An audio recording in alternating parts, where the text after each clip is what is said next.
Olá, sejam todas muito bem-vindas, sejam todos muito bem-vindos. Este é o Espiritismo Simples, o seu podcast sobre a doutrina espírita de forma simples como ela deve ser.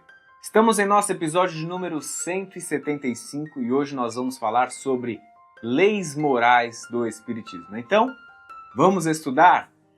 Começando mais um episódio do nosso podcast, deixo aqui os agradecimentos à Escola de Música Rádio Café Music e também ao estúdio da Rádio Café, onde a gente grava todos os episódios aqui do nosso podcast, inclusive esse que você está ouvindo, que você está nos assistindo lá no YouTube, tá bom?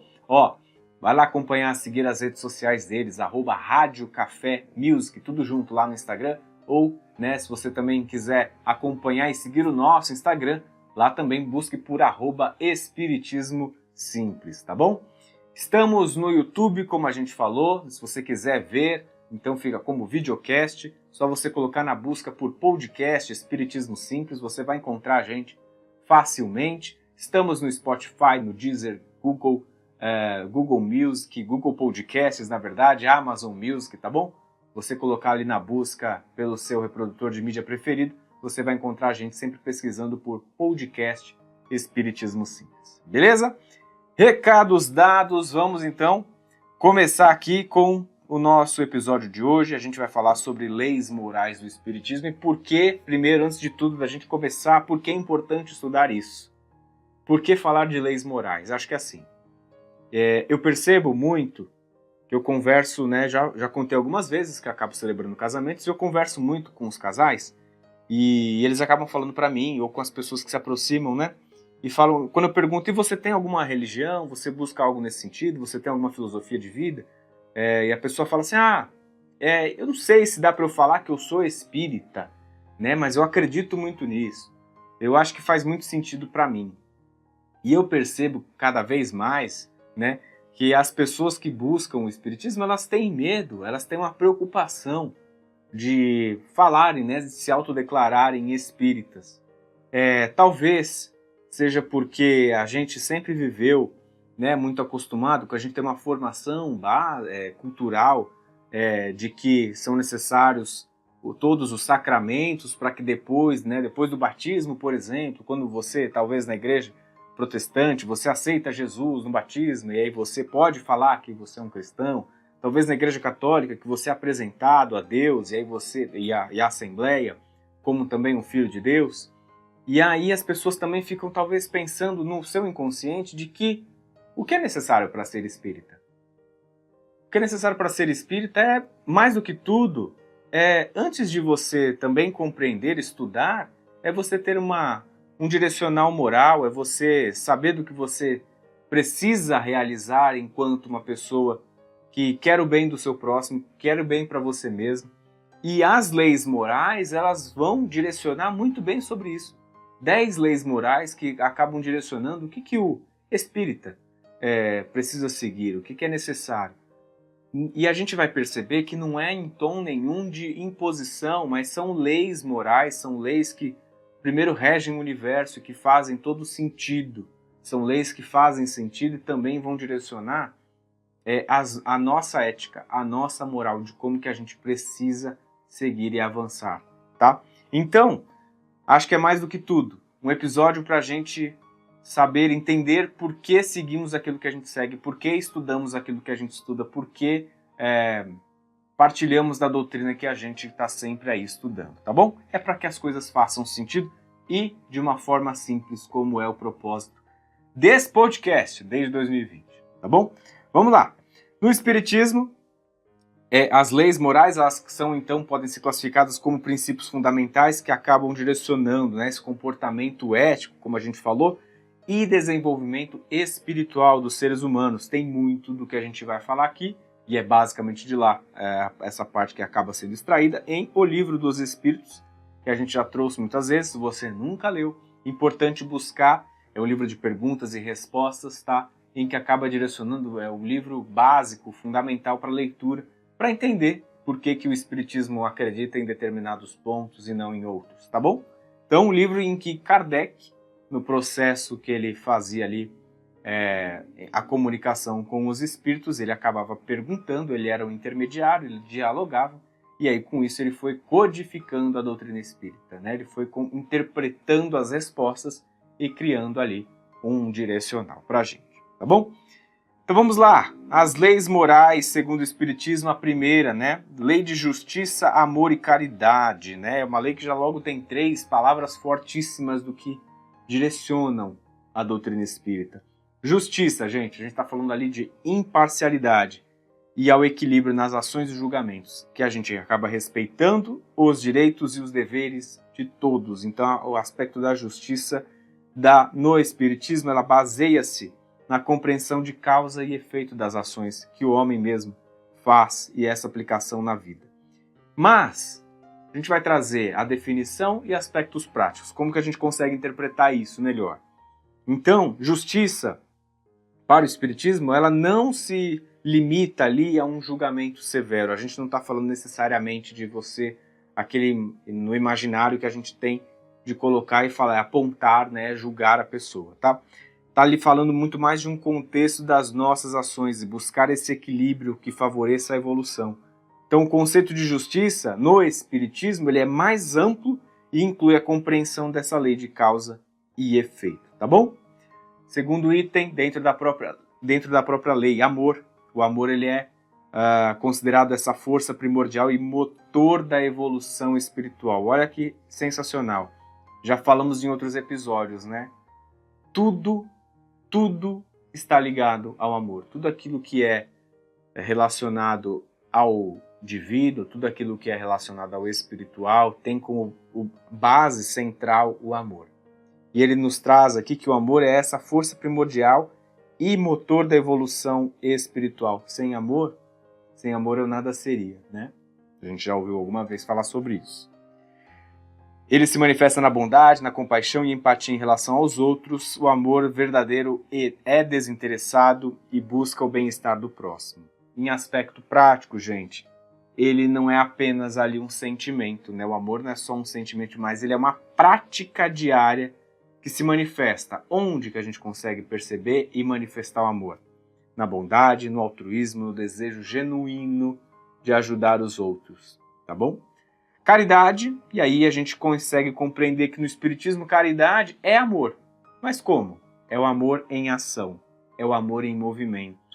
Ela não se restringe apenas a essas doações materiais. Bruno, então quer dizer que não precisa fazer?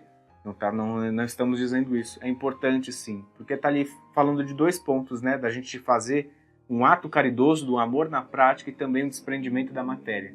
Então aí, numa só a gente consegue resolver 2 pontos que a gente precisa, tá? Mas inclui ali muito mais um auxílio moral, né? A compreensão e apoio ao próximo. Como que a gente vê isso na prática? Como que a gente pode fazer isso na prática? Que não necessariamente é do lado material, mas, como a gente já trouxe outras vezes, né? A caridade ela inclui ações como ouvir alguém que está passando por algum momento difícil, oferecer conselhos, algum apoio emocional, ser paciente e indulgente com as imperfeições alheias. Olha só isso daqui. Ser paciente e indulgente com as imperfeições alheias. Vai em oposição àquele que julga, né? Caridade, então, é você compreender o outro.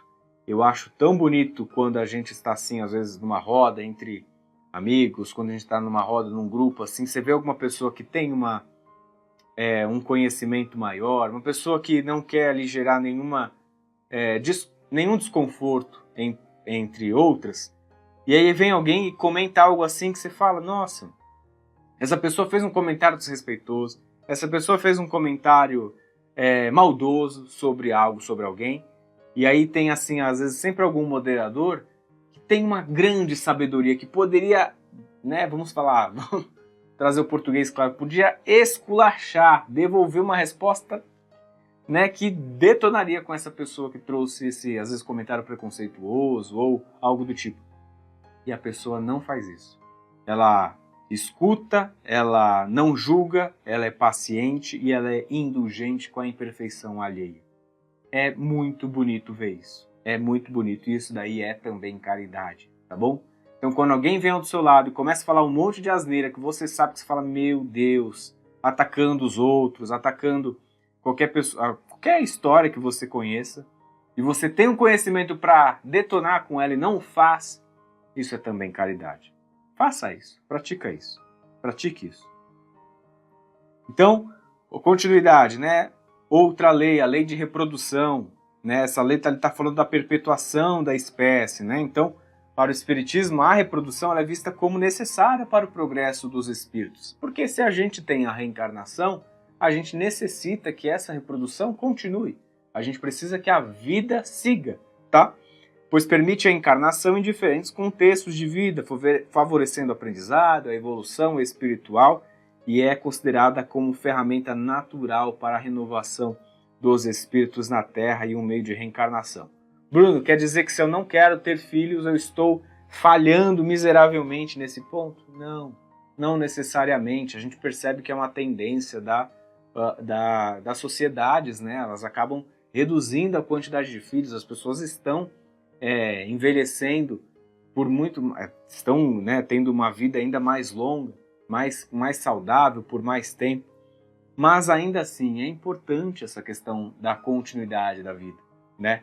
Não exclui uma coisa, não exclui a outra, tá? Lei de conservação é a lei que trata a preservação da vida e a necessidade do ser humano de manter o seu corpo físico. Daí a importância que a gente sempre fala de cuidar da alma, né? De cuidar da nossa mente, cuidar do nosso corpo. A lei de conservação está falando justamente de cuidar da gente, do nosso corpo físico. Porque a gente aprende que a vida ela é um dom precioso e que e que a manutenção da saúde, do bem-estar, são deveres do indivíduo. A gente tem que fazer isso. Não é que seria bom ser. A gente não pega um carrinho emprestado, isso aqui, nosso corpo físico não é um carrinho de bate-bate, que a gente vem para brincar, faz o que quiser e depois larga ele e volta para a fila. Não. A gente tem que zelar por esse corpo, a gente tem que zelar por esse templo que a gente recebe aqui, tá? Porque ele acaba servindo como um instrumento.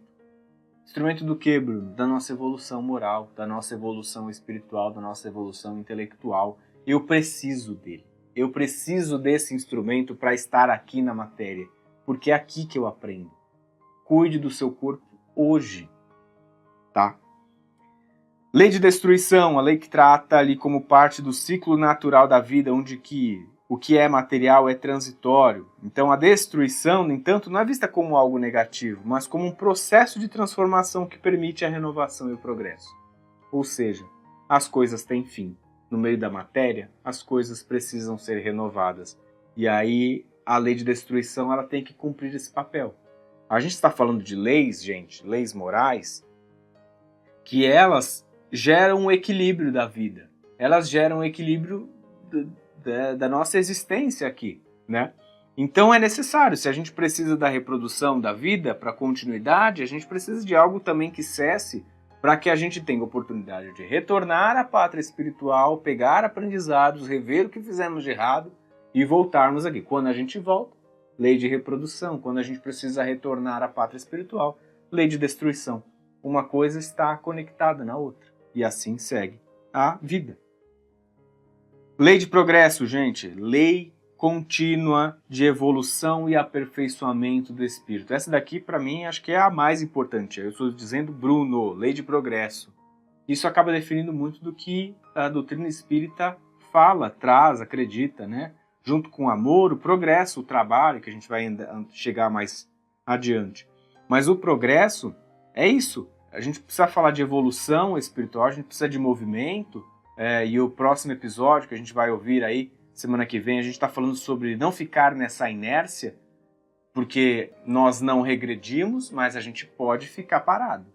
Enquanto os nossos próximos, as pessoas que a gente ama, estão progredindo e a gente está parado. Vou dar passos para trás? Não necessariamente. Na nossa escala de evolução a gente vai dar passos para trás. Isso não acontece. Mas a gente fica parado, estagnado, com mais possibilidades de falhar, com mais possibilidades de pisar na bola, de errar em questões que a gente antes não estava mais errando. Então, lei do progresso é essa lei universal que afeta também tanto os indivíduos quanto a humanidade como um todo. E está conectada a tudo. Tudo tem evoluído. Tudo tem evoluído. A gente percebe nos animais, a gente percebe... Gente, Quer exemplo mais claro dos bichinhos, dos nossos pets, né? O quanto que eles estão inteligentes, o quanto que eles estão quase querendo falar. Parece que a gente consegue ler, né, pelo olhar dele, pelos movimentos. Quantos eles estão ali, ó, prestes a se comunicarem com a gente, porque tudo também tem essa evolução, eles vão melhorando também, ué. As plantas também, elas se adaptam, e aí está uma grande característica da nossa espécie, a gente evolui, se adapta e evolui com aquele meio que a gente tem à disposição. Em aspectos práticos, então, a lei do progresso, ela é muito visível nesse desejo constante de aprender e melhorar. Isso se manifesta em buscar o conhecimento, em superar deficiências pessoais e na vontade de contribuir para um bem-estar coletivo. O progresso ele não é individual, mas ele é também coletivo. Então não é só eu, enquanto Bruno, você enquanto Maria, quanto João, quanto Marcela, quanto Roberto. Todos nós também em conjunto, enquanto humanidade, melhoramos, né? Lei de liberdade é compreendida como essa capacidade de agir conforme a própria vontade. Está muito ligado aqui, então, gente, ao livre-arbítrio. Eu vou poder fazer aquilo que eu quiser. Sério? Sério. Você vai para a vida terrena e faz um combinado. Você tem ali um plano a seguir, mas depois que você está aqui, você pode seguir o roteiro que você quiser. Porém, você vai ter responsabilidades. E a lei de liberdade, ela está altamente conectada com o aspecto da responsabilidade. Elas não podem andar separadas, porque no momento que a responsabilidade se perde da liberdade, aí, meu amigo, a gente vai seguir por qualquer caminho e aí não necessariamente a gente vai no sentido de respeitar a lei do progresso. Porque fazer o que quiser e por onde quiser, não tendo nada em contrapartida, vai nos levar por caminhos aí até que a gente fica perdido. Em aspectos práticos, essa liberdade ela tem que ser exercida com consciência e respeito aos direitos dos outros. É só ter isso em mente, né? Se a gente respeitar o direito do outro, a gente vai estar muito bem alinhado com o aspecto da liberdade e da responsabilidade. Lei de igualdade, gente, enfatiza que todos somos iguais perante a Deus e que possuem os mesmos direitos e deveres, tá? Pode ser que a gente olhe assim com uma certa desconfiança por essa lei de igualdade, porque a gente, se estiver olhando apenas pelo aspecto da vida atual, se a gente estiver olhando apenas pelo aspecto da vida material, essa igualdade ela não existe, né? Essa igualdade não existe. Porque se eu acabei nascendo em uma família totalmente abastada, cheio dos recursos, com tudo à minha disposição, e aquele que nasce numa situação um pouco mais vulnerável, a gente ali logo de cara não está igual, a gente não parte do mesmo ponto, né? Se fosse uma pista de corrida olímpica, aquele que está mais próximo do centro, a volta que ele precisa dar é menor do que aquele que está na raia 8, que tem que dar uma volta ainda maior, né? Então a gente já não está partindo do mesmo ponto. Mas a gente tem que olhar o ponto de igualdade aqui enquanto o espírito, né? Do lado espiritual da coisa. Sai da matéria, sai dessa vivência entre um e outro. Porque eu posso estar na minha vida 78 e o meu coleguinha estar na vida 977. Então ali já tem uma diferença, mas eu não sei qual que é a vivência desse irmão. Eu não sei qual que é a minha vivência necessariamente. Quantas outras vidas eu já passei, quantas outras vidas aquele colega já passou. E aí se a gente compara um com o outro, a gente está fazendo uma comparação injusta. A gente está comparando maçã com banana, né? Então, qual que é o sentido da lei de igualdade? No ponto espiritual da coisa. No ponto de que na origem, todos nós partimos do mesmo ponto. Agora, se eu avancei mais rápido que o meu colega, tendo nós dois partidos do mesmo ponto com um espírito simples e ignorante, que é o que somos desde a nossa origem, aí é muito mais mérito do colega do que demérito meu, né? Seguindo, aspectos práticos, essa igualdade ela tem que ser refletida em práticas que respeitem a dignidade e os direitos de todos, assim como a gente já tinha falado também, tá? Lei de adoração diz respeito ao reconhecimento e adoração a Deus, mas não no sentido ritualístico. Ó, importante. Adoração no Espiritismo é mais uma atitude de gratidão e reconhecimento pela grandeza divina e pela criação. É perceber que as coisas que a gente tem na nossa vida, ao nosso meio, não surgiram do nada. Não foram de repente, não são tudo obra do acaso. Existe uma inteligência por trás. Ponto. Vamos lá. Sobre a questão do aspecto de Deus na nossa vida. O Espiritismo traz lá na questão do Livro dos Espíritos. Deus é a inteligência suprema, causa primária de todas as coisas. Esse é o ponto 1. A gente não precisa pensar assim, né? Quando alguém questiona, Deus não existe. Tá, Deus não existe por quê? Porque a gente está pensando num Deus como um homem, como aquele senhorzinho sentado na cadeira lá no céu, em cima das nuvens, olhando para a gente, numa posição assim, de braços cruzados, fazendo nada. Ou a gente pelo menos consegue reconhecer que em tudo que a gente está envolto, ou então vamos mais no aspecto da natureza, das coisas, de que existe uma inteligência. A gente consegue perceber, pelo menos na natureza, de que existe uma inteligência? Perfeito. Porque o Espiritismo traz exatamente isso. Deus é a inteligência suprema, causa primária de todas as coisas. Não estou falando de que existe uma pessoa, estou falando que existe uma inteligência. E aí, aconteceu aqui há algumas semanas, e aí é do aspecto mais pessoal meu, e eu fiquei muito impressionado com isso, de que como as coisas estão conectadas, de que existe alguma inteligência gigante por trás das coisas, né, de que tudo tem um sentido, um motivo, e de que esse acaso, ele é só uma interpretação que a gente não consegue fazer sobre as coisas. Existia uma colega de trabalho minha, muito próxima, no período assim que eu acabei trabalhando, ela tinha aí aproximadamente seus 50 anos assim, de idade, e que ela passou por volta dos seus 6, 7 últimos anos cuidando da sua mãe idosa, e já tinha, acho que por volta de quase 90 anos, tá? Esses últimos 6 anos aí foi de dedicação total à saúde da sua mãe que estava debilitada. O final das contas é que acaba que a filha desencarna por uma parada cardíaca ali, e a mãe, né? A mãe, sem saber da notícia do desencarne da filha, também desencarna 2 semanas, 2 semanas depois. Se a gente não... Tudo bem que esse daqui é um aspecto mais pessoal, mas pense você aí.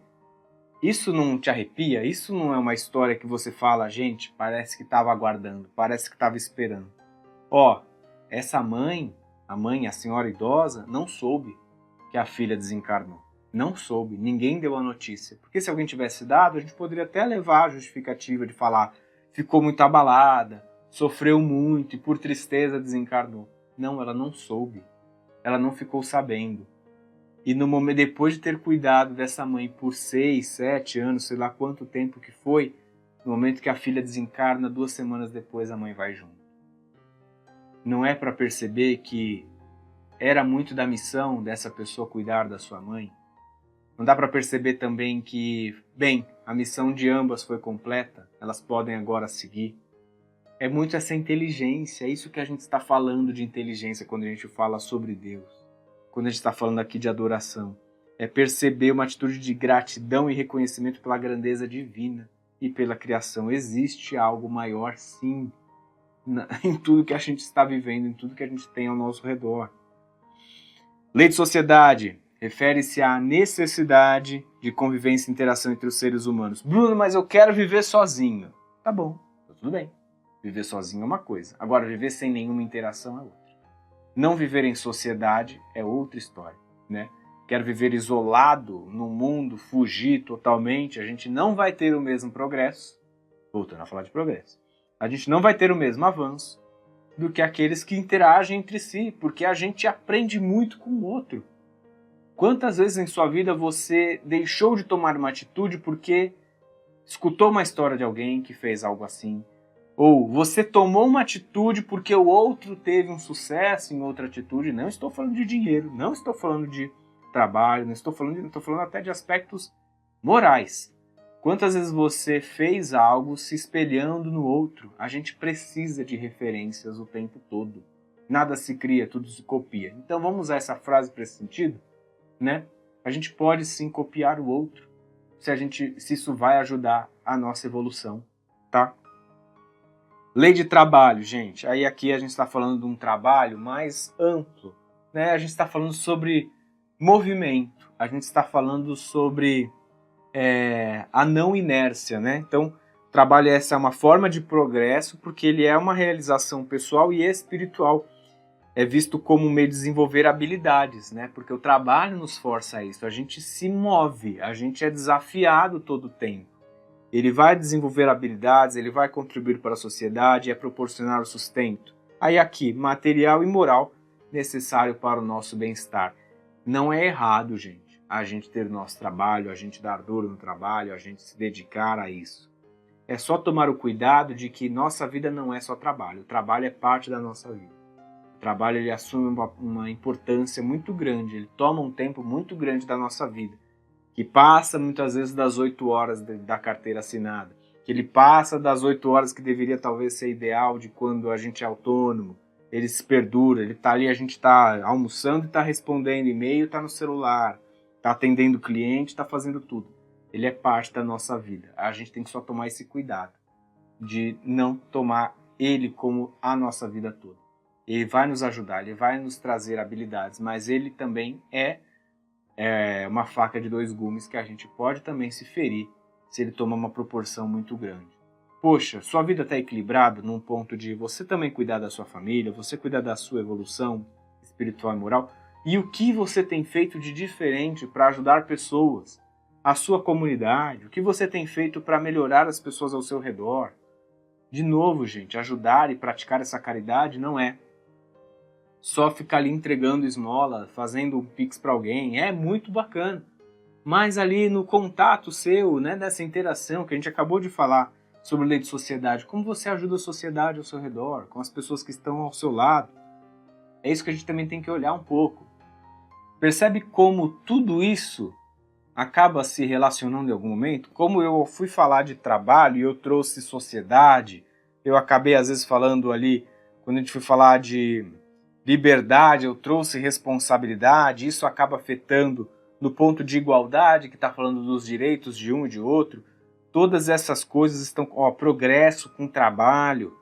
Então, lei de conservação e lei de destruição, elas estão interrelacionadas, elas estão totalmente conectadas entre si.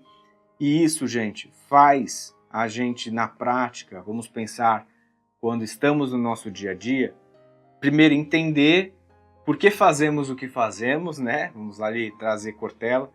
Por que acreditamos no que acreditamos, por que a gente está seguindo as coisas que a gente segue. Essas coisas precisam fazer sentido para a gente, mas a gente também precisa entender o lado teórico para saber atuar na prática.